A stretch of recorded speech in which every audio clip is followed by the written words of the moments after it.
Allah sendiri ciptakan kita dari setetes air mani. Hanya Allah yang bisa menciptakan dari air itu sendiri sampai menjadi sekumpal darah, akhirnya sekumpal daging, akhirnya menjadi yang namanya manusia, yaitu insan.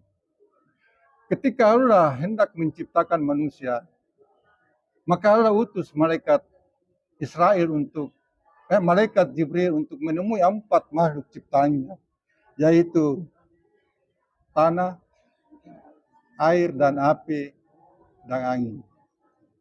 Ketika Jibril menemui 4 makhluk ini dan bertanya kepada 4 makhluk ciptaan Allah ini, Jibril berkata kepada 4 makhluk ini, wahai makhluk 4 ciptaan Allah, Allah hendak engkau menjadikanmu satu sebagai yang namanya makhluk baru, yang namanya manusia. Tapi 4 makhluk ini sebelum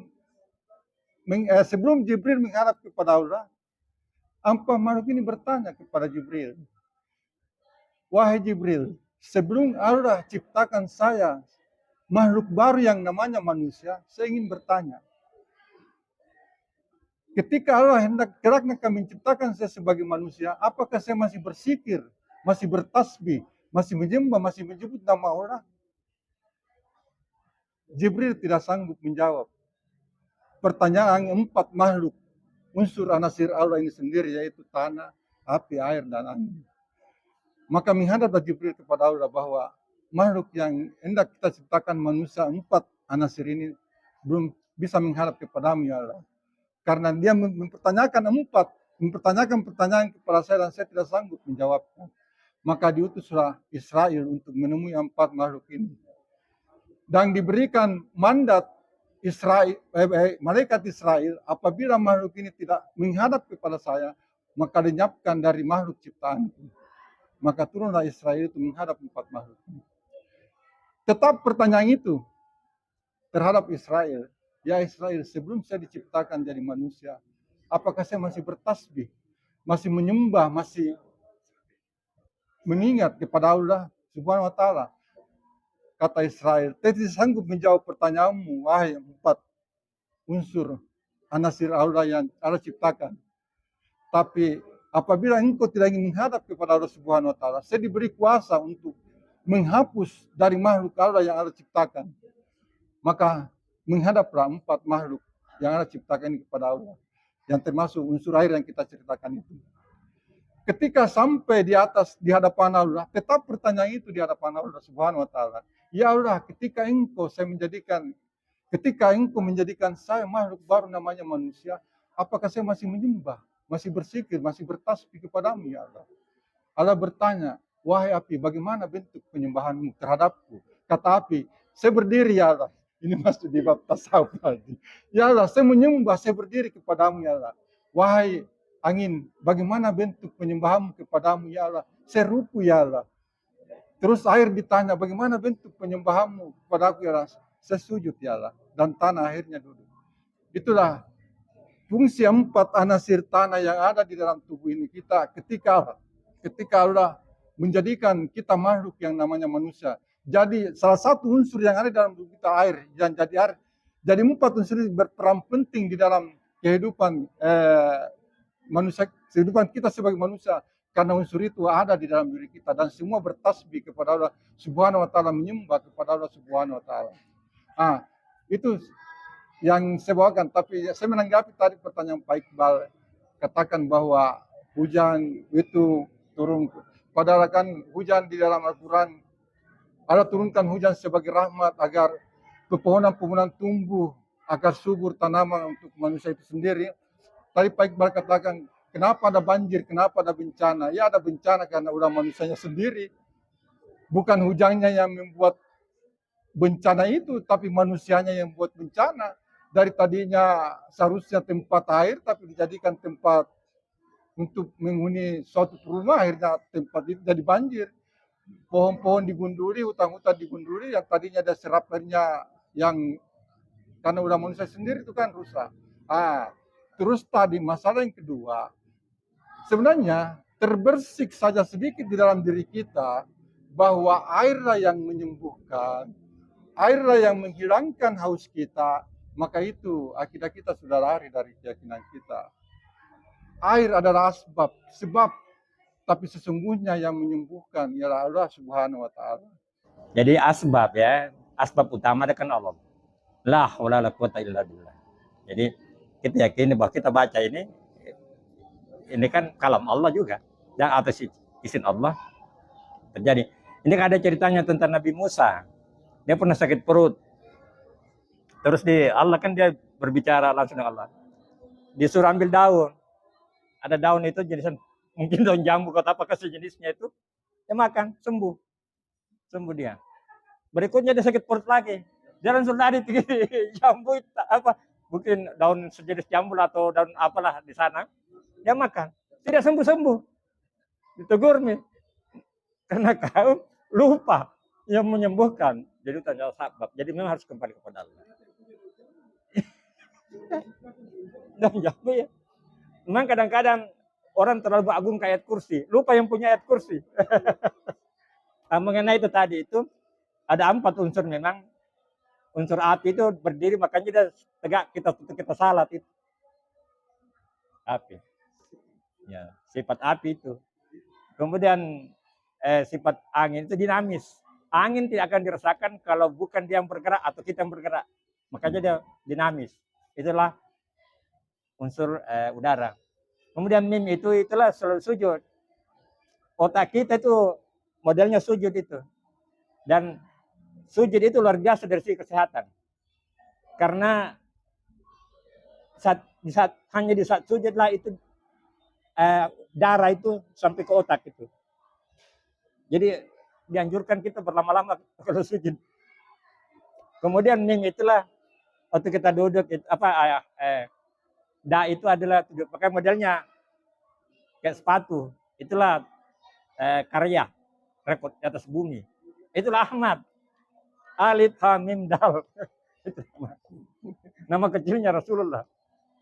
Muhammad orang yang melakukan itu atau orang yang terpuji. Ya jadi itu. Jadi ada 4 unsur memang. Dan ini yang tidak dikuasai iblis.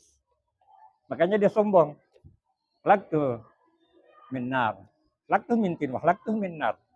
Padahal kita manusia itu unsur utamanya tanah, tapi 4 unsurnya. Ada unsur api pada dalam diri kita. Ada unsur-unsur elektron dalam diri kita. Api, semangat. Jadi kita perlu kombinasikan. Perlu kita memiliki semangat. Itu semangat api itu. Tapi kita harus ruku. Kenapa kita ruku? Karena kita itu ada keterbatasan. Jadi kalau kita bikin grafis, suatu saat akan ada kurve. Itu batas itu. Jadi kalau kita berjalan Pak, tidak ada makhluk yang setegap manusia membentuk angka 1. The best creature of the world. Nomor 1 dia. Bentuk alif. Nomor 1. Tapi ada keterbatasan. Makanya kita ruku. Kemudian sujud itu merendah. Dan terakhir itu mim itu posisi kokoh. Makanya modelnya sepatu. Itulah rekod. Karya. Karya di muka bumi. Jadi itulah Ahmad. Ya, seperti yang tadi katakan. Jadi luar biasa itu salat itu. Memang tidak bisa Muhammad ciptakan itu. Memang Allah. Makanya itu istimewa diterima langsung tanpa perantara. Memang luar biasa. Jadi itu bahasa tubuh. Makanya yang wajib itu kan hanya 4 saja yang wajib. Jadi orang tanpa berdoa pun itu sebab itu bahasa tubuh.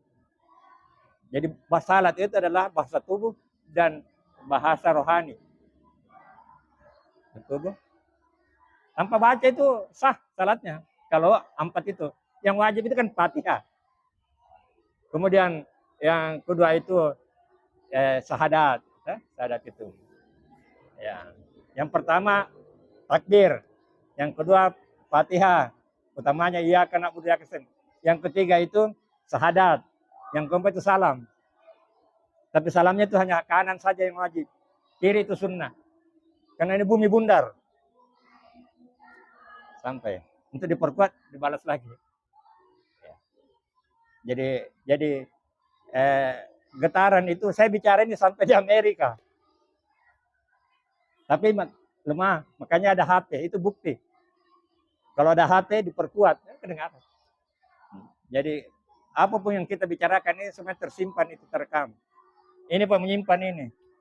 Tembok-tembok menyimpan, tapi alat untuk memplaybacknya masih terbatas. Yang bisa hanya magnet. Dan sekarang ini dengan elektronik, digital. Tapi ini suara menyimpan Pak ini semua. Makanya jadi saksi. Makanya kalau kita salat pindah-pindah. So itu saksi. Jadi salat kita pindah-pindah. Rekaman kita itu menjadi saksi. Disunatkan, tidak diwajibkan. Ya, disunatkan pindah-pindah. Karena itu akan semua jadi saksi. Kita punya nanti di playback nanti di umil akhir oleh perekam kiri kanan ini. Sekarang saja CCTV tidak bisa merekam, apalagi malaikat. Teknologinya Allah tahu. Ya. Jadi makin lama ini Pak, Quran ini makin terbukti. Kekuasaan Allah dengan firman-Nya itu makin terbukti. Nah, makanya kaki bicara, tangan bicara. Kan begitu kalau video kan tangan yang bicara, kaki yang bicara. Jadi itu salat sebenarnya dari 4 unsur. Pertama api, angin, air, dan tanah. Ini sesuai dengan sifatnya. Api itu bagaimana? Kan berdiri itu api. Berdiri api. Angin, kan apa namanya? Ruku-ruku. Jadi merata kan kalau angin. Itu apa namanya? Ruku. Air kan selalu mencari tempat yang rendah. Selalu mencari tempat yang rendah. Jadi itulah yang disimbolkan sebagai sujud. Sujud. Kemudian tanah, apa namanya? Duduk. Itulah tanah. Kenapa tanah? Selalu kan di bawah. Itulah kalau kita mau apa namanya itu dari tasawuf itu, itulah dari Ahmad. Jadi alif itu disimbolkan sebagai api, sebagai angin, mim sebagai air, dal sebagai apa namanya? Ini tuh Muhammad. Jadi ini zahirnya. Jadi itu apa namanya? Ahmad, makanya di dalam Al-Qur'an ya'ti min ba'di ismuhu Ahmad. Sebelum bernama Muhammad itu Ahmad. Nanti apa namanya nampak lahir baru dikatakan Muhammad. Minal ma'i kulla syai'in hayyin, ya. Segala sesuatu yang hidup berasal dari air. Itu kenyataan yang kita lihat itu olahraga khusus di dunia olahraga ini. Olahraga yang ada di air dengan yang ada di darat. Itu di air itu orang berenang berjam-jam. Lama sekali. Dibanding dengan yang di darat itu, yang paling lama di darat itu hanya lari maraton. Itu pun juga itu dalam waktu tertentu, sekian kilo itu disirami air atau dikasih air. Itu begitu hebatnya olahraga itu air itu. Ya. Lalu kemudian tadi itu mengenai kodok, kodok. Itu menolong sesuatu karena dia bunyinya. Sebenarnya yang paling itu mereka itu bersukaria. Begitu banyaknya itu air, dia bersukaria, bunyi di sana, bunyi di sini. Begitu gembiranya itu karena air. Ya, terima kasih. Assalamualaikum warahmatullahi wabarakatuh.